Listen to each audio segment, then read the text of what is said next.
Hello everyone, welcome to my online target study channel. तो friends, आज हम इस वीडियो में हिंदी पेडागोजी के मोस्ट इम्पॉर्टेंट क्वेश्चन को सॉल्व करने वाले हैं और ये सभी क्वेश्चन प्रीवियस ईयर एग्ज़ाम में पूछे जा चुके हैं और ये सारे ही क्वेश्चन आपके आने वाले C TET, B TET, UP TET या अदर टेट एग्ज़ाम के लिए काफ़ी ज़्यादा यूज़फुल रहने वाली है। तो वीडियो को अंत तक ज़रूर देखिएगा। चलिए स्टार्ट करते हैं आज के हमारे फर्स्ट क्वेश्चन से। तो आज का हमारा पहला क्वेश्चन है, प्राथमिक स्तर पर कौन सी गतिविधि बच्चों की मौखिक अभिव्यक्ति के विकास में सबसे कम प्रभावी है। इसके ऑप्शन है घटना वर्णन करना, कहानी को शब्दशः दोहराना, कहानी को अपनी भाषा में कहना तथा चित्र देखकर कहानी लिखवाना। तो प्राथमिक स्तर पर जो गतिविधि सबसे कम प्रभावशाली है वो है कि कहानी को शब्दशः दोहराना। यानी कि बच्चे अगर कहानी को शब्दशः दोहराएंगे जैसे कि किताब में लिखा हुआ है तो इससे उनका जो मौखिक अभिव्यक्ति है इसका विकास नहीं हो पाएगा। इसीलिए उनके लिए सबसे अच्छी गतिविधि जो है वो है कहानी को अपनी भाषा में कहना। तो यहाँ पे क्वेश्चन निगेटिव में पूछा गया है, इसलिए इसका बी ऑप्शन सही हो जाएगा। अगला क्वेश्चन है, अर्थ की गहनता को समझने में कौन सी पद्धति सर्वाधिक रूप से सहायक है। इसके ऑप्शन है सस्वर पठन, मौन पठन, द्रुत पठन या फिर धीमा पठन। तो अर्थ की गहनता को समझने में सबसे अच्छी गतिविधि जो है वो है मौन पठन। यानी कि बच्चे अगर मौन पठन करेंगे तो अर्थ की गहनता को वे समझेंगे और ये सर्वाधिक अच्छी पद्धति कही जाती है। तो इसका बी ऑप्शन सही हो जाएगा। अगला है, भाषा अर्जन में महत्वपूर्ण है। इसका ऑप्शन है भाषा के विभिन्न रूपों का प्रयोग, भाषा का व्याकरण, पाठ्य पुस्तक तथा भाषा का शिक्षण। तो भाषा अर्जन में महत्वपूर्ण होता है कि भाषा के विभिन्न रूपों में प्रयोग। यानी कि बच्चे अगर भाषा का विभिन्न रूपों में प्रयोग करेंगे तो उन्हें भाषा अर्जन करने में काफ़ी सहायता मिलेगी। तो इसका ए ऑप्शन सही हो जाएगा। अगला क्वेश्चन है, बच्चे अपने परिवेश से स्वयं भाषा अर्जित करते हैं। इसका एक निहितार्थ यह है कि इसके ऑप्शन है बच्चों को अत्यंत सरल भाषा का परिवेश उपलब्ध कराया जाए, बच्चों को बिल्कुल भी भाषा न पढ़ाई जाए तथा सी ऑप्शन है बच्चों को समृद्ध भाषिक परिवेश उपलब्ध कराया जाए तथा डी है बच्चों को केवल भाषा का ही परिवेश उपलब्ध कराया जाए। तो यहाँ पे केवल यूज हुआ है तो ये निगेटिव है, तो इसका सही आंसर हो जाएगा ऑप्शन सी, बच्चों को समृद्ध भाषिक परिवेश उपलब्ध कराया जाए। तो बच्चों को स्वयं भाषा अर्जित करने के लिए सबसे अच्छा तरीका है कि उन्हें समृद्ध भाषिक परिवेश यानी ऐसा परिवेश उपलब्ध कराया जाए जहाँ सभी भाषाओं का उपयोग होता हो। तो इसका सी ऑप्शन सही हो जाएगा। अगला क्वेश्चन है, भाषा अर्जन और भाषा अधिगम के संदर्भ में कौन सा कथन सही नहीं है। तो यहाँ पे निगेटिव क्वेश्चन पूछा गया है।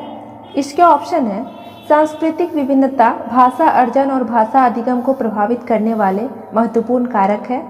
अगला है भाषा अर्जन में विभिन्न संकल्पनाएं मातृभाषा में बनती है तथा सी ऑप्शन है भाषा अधिगम में कभी भी अनुवाद का सहारा नहीं लिया जाता तथा डी है भाषा अर्जन सहज और स्वाभाविक होता है जबकि भाषा अधिगम प्रयासपूर्ण होता है।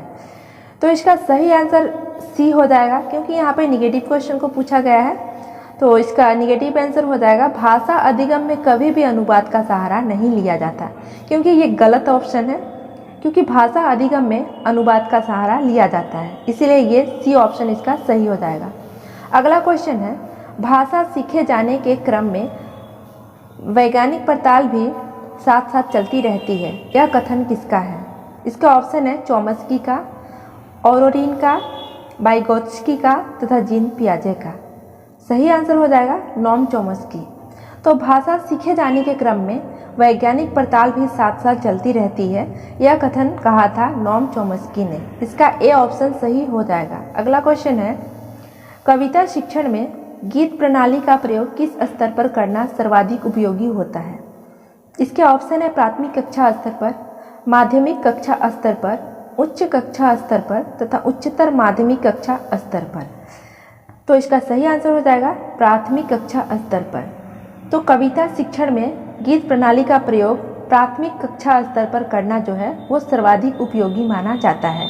इसका ए ऑप्शन सही हो जाएगा। अगला क्वेश्चन है, प्राथमिक स्तर पर भाषा सीखने से तात्पर्य क्या है। इसके ऑप्शन है भाषा वैज्ञानिक तथ्य स्पष्ट करना, तथा बी है भाषा का व्याकरण सिखाना, सी है उच्च स्तरीय साहित्य पढ़ाना, तथा डी है भाषा का प्रयोग सिखाना। तो इसका सही आंसर हो जाएगा ऑप्शन डी, भाषा का प्रयोग सिखाना। तो प्राथमिक स्तर पर भाषा सीखने से जो तात्पर्य होता है वो होता है कि बच्चों को भाषा प्रयोग करने का तरीका सिखाना। इसका डी ऑप्शन सही हो जाएगा।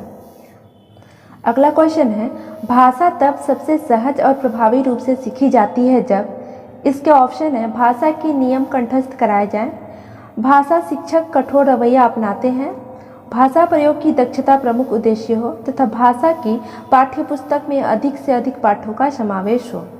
तो भाषा तब सबसे सहज और प्रभावी रूप से सीखी जा सकती है जब भाषा प्रयोग की दक्षता का प्रमुख उद्देश्य हो, यानी भाषा प्रयोग करना जो हो वो बच्चों का प्रमुख उद्देश्य हो, तभी बच्चे जो है वो सहज और प्रभावी रूप से भाषा को सीख सकते हैं। तो इसका सी ऑप्शन सही हो जाएगा। अगला क्वेश्चन है, भाषा सीखने का अर्थ उस भाषा की डैश सीखना भी है, क्योंकि भाषा किसी भी डैश का अभिन्न हिस्सा होता है। इसके ऑप्शन है ऐतिहासिकता इतिहास, संस्कृति या फिर संस्कृति, तीसरा ऑप्शन है बारीकी या व्याकरण, और इसका चौथा ऑप्शन है नियमबद्धता तथा व्याकरण। तो इसका सही ऑप्शन हो जाएगा ऑप्शन बी, संस्कृति तथा संस्कृति। तो भाषा सीखने का अर्थ उस भाषा की संस्कृति सीखना भी है, क्योंकि भाषा किसी भी संस्कृति का अभिन्न हिस्सा होता है। इसका बी ऑप्शन सही हो जाएगा। अगला क्वेश्चन है, उच्च प्राथमिक स्तर पर भाषा सीखने को प्रभावित करता है। इसके ऑप्शन है बच्चों द्वारा किए जाने वाला सुलेख, बी ऑप्शन है शिक्षक का भाषा शिक्षण संबंधी रवैया, इसका सी ऑप्शन है शिक्षक द्वारा ली गई लिखित परीक्षा, तथा डी ऑप्शन है भाषा संबंधी गृह कार्य। तो सही आंसर हो जाएगा ऑप्शन बी, शिक्षक का भाषा शिक्षण संबंधी रवैया। तो उच्च प्राथमिक स्तर पर भाषा सीखने को प्रभावित करता है शिक्षक का भाषा शिक्षण संबंधी रवैया। इसका बी ऑप्शन सही हो जाएगा। अगला क्वेश्चन है, मुहावरे और लोकोक्तियों का प्रयोग के संदर्भ में कौन सा कथन उचित है। इसके ऑप्शन है यह भाषा का अनिवार्य हिस्सा है, बी ऑप्शन है यह भाषा प्रयोग को प्रभावी बनाते हैं, इसका सी ऑप्शन है यह भाषा को नियंत्रित करते हैं, तथा इसका डी ऑप्शन है भाषा का अलंकरण इनका कार्य है। तो इसका सही आंसर हो जाएगा ऑप्शन बी, यह भाषा प्रयोग को प्रभावी बनाते हैं। तो मुहावरे और लोकोक्तियाँ जो होता है इसका प्रयोग भाषा को प्रभावी बनाता है। अगला क्वेश्चन है, नीता ने सभी बच्चों को एक अनुच्छेद दिया जिसमें प्रत्येक 5वीं शब्द की जगह रिक्त स्थान था जिससे बच्चों को भरना था। नीता ने किसका प्रयोग किया। तो इसका ऑप्शन है पठन परीक्षण का, लेखन परीक्षण का, व्याकरण परीक्षण का तथा क्लोज परीक्षण का। तो इसका सही आंसर हो जाएगा ऑप्शन डी, क्लोज परीक्षण का।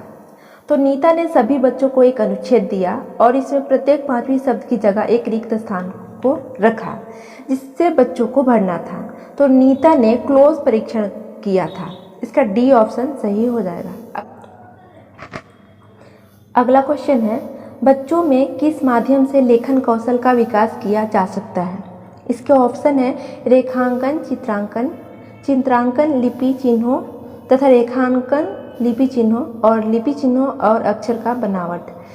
तो बच्चे जो हैं इनमें लेखन कौशल का विकास रेखांकन और चित्रांकन के माध्यम से किया जा सकता है। रेखांकन यानी ऐसे रेखा खींचकर या फिर चित्रों के सहारे बच्चों को लेखन कौशल का विकास कराया जा सकता है। अगला क्वेश्चन है, सुनीता अवसर स को स बोलती है और सुनीता की भाषा शिक्षिका के रूप में आप इस स्थिति के बारे में क्या कहेंगे। इसके ऑप्शन है भाषा का त्रुटि का होना, क्षेत्रीय भाषा का प्रभाव और भाषा ज्ञान का अभाव तथा भाषा प्रयोग में लापरवाही।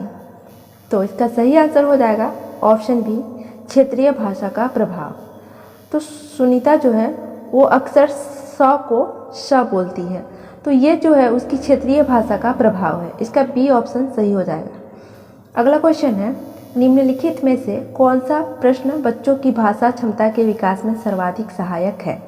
इसके ऑप्शन है डाल डाल का उपयोग करते हुए वाक्य बनाओ, तथा बी ऑप्शन है तितली कली के पास कब गई होगी और क्यों, तथा सी ऑप्शन है तितली और कली ने क्या खेल खेला, तथा डी ऑप्शन है तुम्हारी मनपसंद किताब कौन सी है। सही आंसर इसका हो जाएगा ऑप्शन बी, तितली कली के पास कब गई होगी और क्यों। तो ये जो प्रश्न है ये बच्चों की भाषा क्षमता के विकास में सर्वाधिक सहायक प्रश्न है, तो इसका बी ऑप्शन सही हो जाएगा। अगला क्वेश्चन है सामाजिक अंतरक्रिया की अवधारणा किससे संबंधित है। इसके ऑप्शन है स्पिनर, जीन पियाजे, थॉमस की और वाइगोत्स्की। सही आंसर हो जाएगा ऑप्शन डी, वाइगोत्स्की। तो सामाजिक अंतरक्रिया जो है इसका अवधारणा वाइगोत्स्की से संबंधित है, इसका डी ऑप्शन सही हो जाएगा। अगला क्वेश्चन है स्पिनर ने भाषा सीखने की प्रक्रिया में सर्वाधिक बल दिया। इसके ऑप्शन है अंतःक्रिया पर, अनुकरण पर, भाषा अर्जन दक्षता पर या फिर रचनात्मकता पर। तो स्पिनर जो थे उन्होंने अनुकरण पर बल दिया था। तो स्किनर का जो कहना था कि भाषा सीखने में अनुकरण जो है वो सर्वाधिक प्रभावशाली गतिविधि है, इसका बी ऑप्शन सही हो जाएगा। अगला क्वेश्चन है बच्चों को भाषाई क्षमताओं के आकलन के लिए सर्वाधिक सहायक है। इसके ऑप्शन है बच्चों की परस्पर अनौपचारिक बातचीत, बच्चों की कक्षा में औपचारिक बातचीत तथा बच्चों और शिक्षक की परस्पर औपचारिक बातचीत तथा डी ऑप्शन है बच्चों का शिक्षक द्वारा प्रदत्त अभ्यास कार्य करना। तो इसका सही आंसर हो जाएगा बच्चों की परस्पर अनौपचारिक बातचीत। तो बच्चों की भाषाई क्षमताओं के आकलन के लिए सर्वाधिक सहायक गतिविधि जो है वो है कि बच्चों की परस्पर अनौपचारिक बातचीत जो शिक्षकों के साथ होनी चाहिए।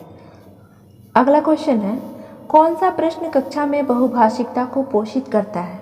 इसके ऑप्शन है एक अच्छी लगने वाली महक को क्या कहेंगे, बी ऑप्शन है बुरी लगने वाली महक को क्या कहेंगे, इसका सी ऑप्शन है तुम्हारे घर में किस किस की महक आती है तथा इसका डी ऑप्शन है फूलों के नाम अपनी भाषा में लिखो। तो इसका सही आंसर हो जाएगा ऑप्शन डी, फूलों के नाम अपनी भाषा में लिखो। तो बच्चे जब फूलों के नाम अपनी भाषा में लिखेंगे तो ये बहुभाषिकता को पोषित करता है, तो इसका डी ऑप्शन सही हो जाएगा। अगला क्वेश्चन है इस कहानी में पहाड़ी घाटी शब्दों का उपयोग हुआ है और पहाड़ी क्षेत्रों से जुड़े हुए और शब्द सोचकर लिखो। यह अभ्यास प्रश्न किसका उदाहरण है। इसके ऑप्शन है संदर्भ में व्याकरण का, शब्द भंडार में विकास का या शब्दकोश में विकास का तथा डी है पर्यायवाची शब्दों से परिचय का। तो इसका सही आंसर हो जाएगा संदर्भ में व्याकरण का, इसका ए ऑप्शन सही हो जाएगा। तो इसमें सवाल पूछा गया है कि पहाड़ी घाटी शब्दों का उपयोग हुआ है इस कहानी में और पहाड़ी क्षेत्रों से जुड़े हुए शब्द सोचकर लिखो। यह अभ्यास प्रश्न जो है यह संदर्भ में व्याकरण का उदाहरण है, इसका ए ऑप्शन सही हो जाएगा। अगला क्वेश्चन है शिक्षण प्रक्रिया को रुचिकर बनाने में शिक्षण सामग्री सहायक होती है। तो इसका ऑप्शन है ऑडियो वीडियो, वैविध्यपूर्ण, वीडियो परक तथा पत्र पत्रिकाएं। सही आंसर हो जाएगा ऑप्शन बी, वैविध्यपूर्ण। यानी शिक्षण प्रक्रिया को रुचिकर बनाने में वैविध्यपूर्ण शिक्षण सामग्री जो होता है ये काफ़ी सहायक होता है, यानी विभिन्न प्रकार का शिक्षण सामग्री।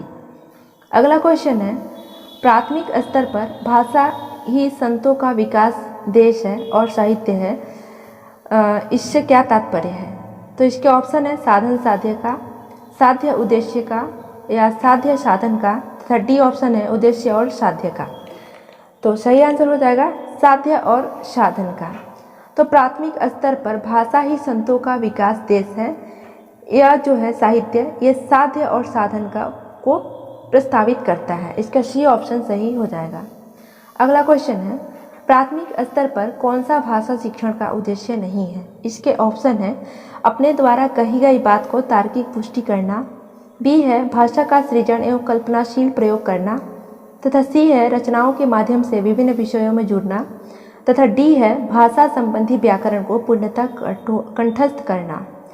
तो सही आंसर इसका हो जाएगा ऑप्शन डी, भाषा संबंधी व्याकरण को पूर्णतः कंठस्थ करना। यानी यहाँ पे क्वेश्चन निगेटिव पूछा गया है तो इसका आंसर भी निगेटिव ही होगा। तो यहाँ पे जो ऑप्शन है वो है भाषा संबंधी व्याकरण को पूर्णतः कंठस्थ करना। यहाँ पे जो कंठस्थ करना दिया गया है ये निगेटिव पॉइंट है, इसीलिए ये ऑप्शन गलत हो जाएगा। मगर प्राथमिक स्तर पर भाषा शिक्षण का प्रमुख उद्देश्य है अपने द्वारा कही गई बात को तार्किक पुष्टि करना और दूसरा ऑप्शन है भाषा सृजन और कल्पनाशील प्रयोग करना, ये भी सही है। तथा रचनाओं के माध्यम से विभिन्न विषयों में जुड़ना, ये तीनों ही ऑप्शन सही है। तो फ्रेंड्स, आई होप ये वीडियो आपको अच्छी लगी होगी। अगर ये वीडियो आपको अच्छी लगी है तो इस वीडियो को लाइक कीजिएगा और साथ में इस चैनल को सब्सक्राइब करके बेल आइकन की नोटिफिकेशन घंटी को ऑन कर दीजिएगा, जिससे आपको आने वाले नए नए वीडियोस की नोटिफिकेशन टाइम टू टाइम मिलती रहे। तो आज के लिए इतना ही, नेक्स्ट वीडियो में फिर से मिलेंगे, तब तक के लिए गुड बाय।